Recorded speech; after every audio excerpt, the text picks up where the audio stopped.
some major drama is unfolding this weekend between Tesla and Elon Musk and the editor-in-chief of Electrek, which is one of the largest publications in the electric car community, Fred Lambert.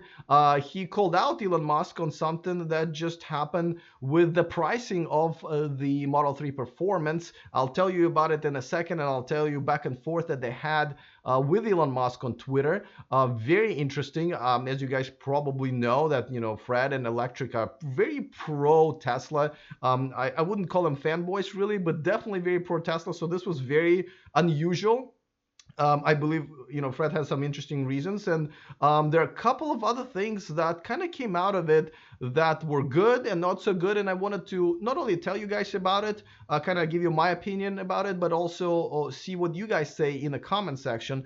So let me know what you think. I've also invited Fred to come on the show and have that conversation with me as well. I would be very interested to hear his side of the story. But before that, me and my friend Eli, you're probably familiar with him. He runs the My Tesla Adventure club. He lives here in Sacramento. We had this conversation in the 2 a.m. In the morning yesterday. I was literally sitting in the parking lot of IHOP, and we had this conversation because we did not agree on this at all.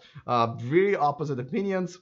And we just decided to do this for you guys on camera earlier today, not only because I think it's a good conversation, but also I think it's, I would be refreshing to see that two people can actually disagree on this Tesla, pro-Tesla, against Tesla, whatever topics, and still have a interesting, beneficial conversation and still end up being friends, and that's what we did. I'm going to post that video tomorrow morning. I still need to edit it really quick. If you haven't subscribed to this channel, obviously go ahead and click on the subscribe button so you don't miss that video and many other videos that I do here on this channel about Tesla, pro, con, all kinds of stuff, and of course all of the electric car universe. But let me tell you what happened. And by the way, so Eli, just in case if you don't know, he's been on the show many times. He's got one of this Adventures of Starman, awesome comic book that is being sold at starmangifts.com. So it's really just friend of the show, huge fan. He's got his own following, and it was really cool to talk to him today, and I think it's going to be a treat for you guys. All right, so let me tell you what happened. So it started with this tweet from let's see, this tweet from Fred at Electrek, and he basically called out Elon and Tesla on including and by the way, this was no announcement from Tesla. Electrek just found that out by checking out the design studio, and it appeared that the $5,000 performance upgrades package now is included for free moving forward. Now, Fred was saying that, hey, wait a second, I paid and many other people paid $5,000 for that package, and yes, we got free supercharging, but I'd rather have $5,000 back. And I have to say that a lot of people jump on his back and say, how dare you? You're getting a free roaster and all that stuff.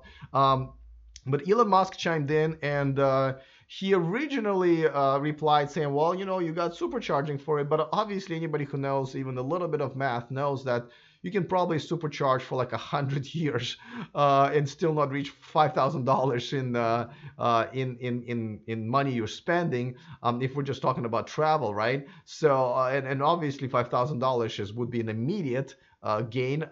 So that really didn't work, and a lot of other people, people in the community who got the Model 3 performance package weren't happy and kind of hitting Elon up in the reply in the same thread on Twitter.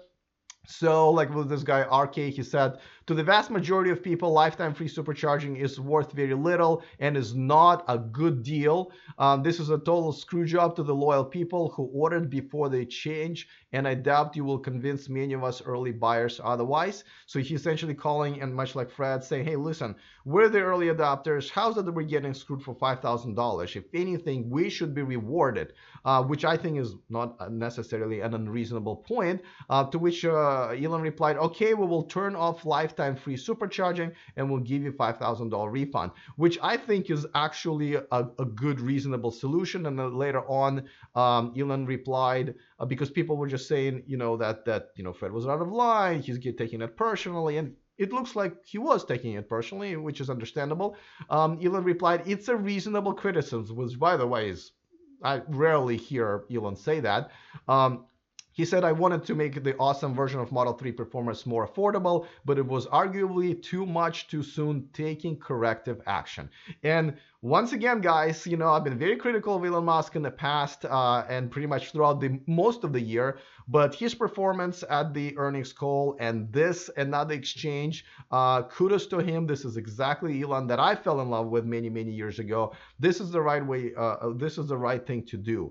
Let me know in the comment section what you guys think about this. But as far as I'm concerned, and this is one of the reasons I am a skeptic. I am somebody who's looking to leave the brand, and Audi e-tron is most likely the car I will be switching to because Audi e-tron is a great car. Is it better than Model S that I have right now? I don't think so as far as the car is concerned, but I'm really I had such a bad experience with the brand and experience with the brand, and this is one of them. Now, I wasn't affected by this particular one, but I was affected by a few other ones, changes that were rolled out after I got my cars, and I was really upset about it as well. And some people, you will see from my conversation with Eli, some people are okay with that, and some people are not. And it's okay to continue, be a huge fan of Tesla, and it's okay to be like me, who says, you know what, I think another brand is more suitable for me at this point in my situation.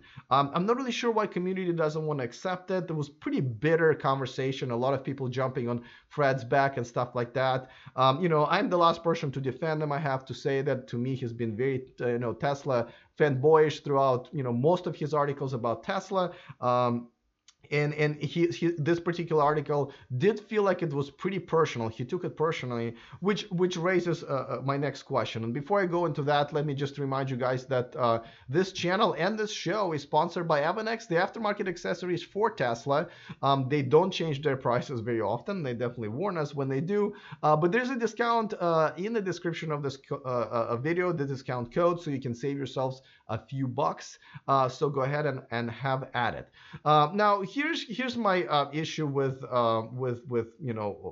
Fred turning around, and I don't think it's an issue. I guess you have to understand, much like Fred, he was very happy with Tesla all this time and was a big, fan of the brand. And now finally it touched him personally, right? He feels like he was robbed out of, $5,000. And now he's kind of turning around maybe as a journalist. Again, Fred is more than welcome to come on the show and have his say in this.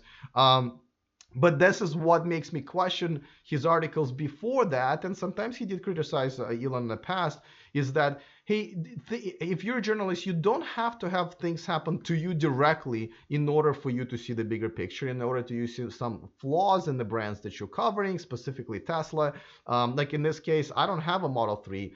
I don't have a pony in this race here. Does not affect me. But as a journalist or a pundit or whatever you want to call me, I believe this is my job to report this and to give you guys my opinion on this, which I definitely think that, yeah, I agree with Fred that the early adopters got screwed. And this reminds me of this. I don't know if you guys remember back in 2007 when an iPhone came out, it was $600, and all of a sudden, just like what Tesla did with the Model 3 performance, Apple lowered the price of the iPhone, and there was a huge uproar in the Apple community. It wasn't that difficult for me to dig up this article from 2007 where there was a backlash, and Steve Jobs at that time had, who was the CEO of Apple at that time, had to offer an apology, and they ended up giving that $200 difference back to us. I was one of the people, is a store credit, which everybody agreed was an acceptable decision. So this makes me question, and many times again. And if you're sensitive to Tesla criticism, you might want to switch to Ben's channel or some other channel where you will never hear this. But there's got to be some planning, marketing, and PR involved in running a car brand. There has to be a 5 to 10 year plan where you plan out the features and the tactics and the pricing and stuff like that. As we just had this issue just the other day. People, Tesla announced a $45,000 Model 3 version. People started ordering, and then they raised the price to 46, literally like 5 days later, right? Why? Where's the plan? This is not a fish market where you can, go by the, what's the catch today? Did we catch a lot of fish or very little fish? The pricing can't be a market price on lobster at the restaurant. It has to be something that's solid that people can count on. The features, if anything, I don't mind Tesla innovating and changing things around every day for all I care, but there has to be some announcements and transparency, which I think Elon Musk prides himself in many times. But they need to let us know when and what is being announced so we can make our own plans, and in some cases not feel as sometimes screwed over. And in this case, Fred feels. I just wish Fred would have heard more complaints and issues in the community from before, and was a little bit more critical of Tesla when it was due. Granted, there are a lot of great news coming out of Tesla, and I'm very happy for them. Tesla is the leader, and Elon Musk is the leader of this whole electric car movement, and they are dragging the entire car industry into this electric car age, and kudos to them, absolutely, 100%. But what you know, what also kind of made me a little bit sad is that we're dividing our own community. I thought electric car community sort of we're already fighting for the electric future, right? Against the gas car, the legacy automakers that don't get it, the oil industry, and so forth. I feel like we have already divided the car community, right? Which is okay. I'm okay being on the side of the fence and fighting for this. But why are we divided within our community? It really sucks. I really don't enjoy it. I know, like today, as you guys know, I run a couple of Facebook groups for Tesla owners, Model 3 and Model S, and at this point I have about over 30,000 members. And I literally saw one of the first members that I had. She posted that she's unsubscribing from Wall Street Journal because of the article they just put together today about how FBI is now investigating the Model 3 production numbers. You're literally shooting the messenger. They are reporting the news. This is fresh news. They're reporting it. Why are you mad at the news anchors, at the messengers? So I don't get that. Just because you don't like the news, it doesn't make it not news, or people like to call it fake news. No, this is still news. This is still happening. I'm sorry you don't want to hear it. I don't like hearing any of the negative stuff that I report on pretty regularly. I don't like doing it. I would love to give you guys butterflies and rainbows and kitten stories every day, right? But that's not the reality. I mean, nobody's perfect. Tesla is not perfect. Elon Musk is not perfect, as we found out recently, right? So a lot of times I get criticism for, making a reservation for the Audi e-tron and deciding that, maybe Tesla is no longer the right brand for me, or buying a Chevy, Volt. Everybody says you're either with Tesla or against Tesla. You can't be in between. People don't want to say, well, Alex's needs are this, and his views are this, and his financial situation is this. And it's okay for him. But I have a lot of money, and I love Tesla, and I only want to drive all electric cars, and that's okay for me. Why can't we all be part of the same community and understand that we have different needs and different means, and it's okay to have different preferences? One of the reasons I'm switching to Audi and away from Tesla is just I like a more luxurious inside of the car, and Audi had convinced me that theirs are more luxurious than Tesla's, and that's okay. Other people like Eli, they like minimalistic, modern, high-tech interior, and they're gonna stick with Tesla. And that's okay too. I don't understand why we kind of consistently keep fighting on it, and every time somebody posts any type of criticism one way or another, the other side always jumps on that. I just wish there was no other side, I guess is what I'm saying.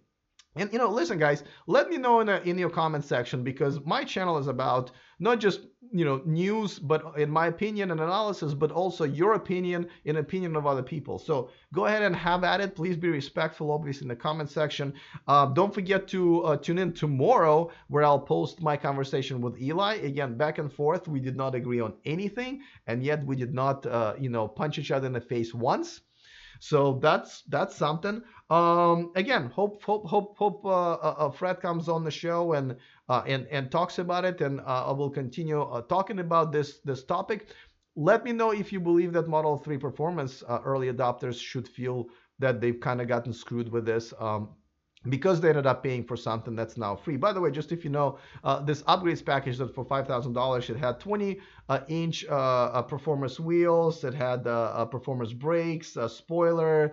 What is this? I'm looking at my notes. Aluminum alloy pedals, 155-mile-an-hour top speed, and it did come with free supercharging. So if you're getting a refund, that's what Elon is offering. Obviously, that should be taken off the table because that was kind of part of the deal. And so it went from $69,000 back to $64,000 now because the package is included. So just kind of give you full information in case if you didn't really see that. But I'm interested in knowing, what do you guys think about Electrek making this 180? Do you think it should be this personal, or do you think that the reporting should always be kind of consistent and not taking their personal experience into account? I chose to always have my personal experience as part of my opinion and as part of my service to you guys when I share my analysis of whatever's going on. But as far as reporting the news, I always try to be unbiased and independent of brands or the sponsorships that I have and so forth. By the way, I want to make sure that I mention the new Patreon. Sean Neidig, thank you so much for becoming part of my Patreon community. You guys get to watch me live, be the first ones to see my videos. All the comments and messages are always answered. There's some exclusive footage as well and pictures, especially when I travel. And you help me to continue being an independent YouTuber. This is my full-time gig, so I really, really appreciate your contributions. So thank you much, Sean, for being a Patreon. If you want to join, patreon.com/E4Electrek. That's all it takes, anywhere from $1 to $5 a month. That's what the donation is, and of course I really appreciate it. Don't forget, tomorrow and every Sunday now, I think I'm gonna start doing a live subscriber hangouts here on YouTube. Again, I go live only on Patreon, but I will go once a week on straight on live on YouTube to hang out, just talk about the news of the day, just answer any questions you guys have. Not much of an agenda. All right, once again, looking forward to all of the comments in the comment section. I'm sure we'll continue this conversation, and tomorrow I will air my interview with Eli. Other than that, see you guys next time, and remember to stay charged.